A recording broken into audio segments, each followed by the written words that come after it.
اگه بدون لباس گرم توی برف گیر کنی میتونی زنده بمونی؟ فرض کن وسط برف بیدار میشی، نه کپشن نه بخاری، فقط یه تیشرت نازک. سوال، زنده میمونی یا یخ میزنی؟ بستگی داره به مغزت، نه به لباست. اول از همه از باد فرار کن. یه گودال برفی کوچیک میتونه مثل پتو گرما رو توی بدنت نگه داره.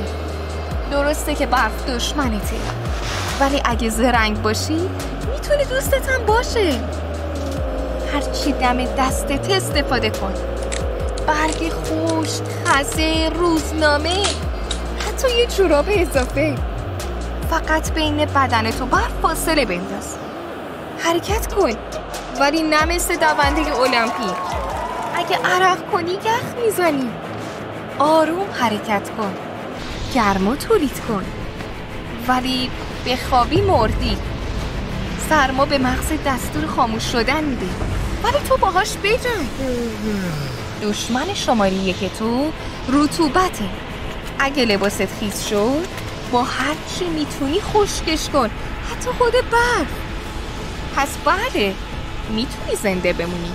برای یاد گرفتن بقا توی موقعیت‌های عجیب کانال سیگماپدیا رو سابسکرایب کن. شاید فردا نوبت تو باشه.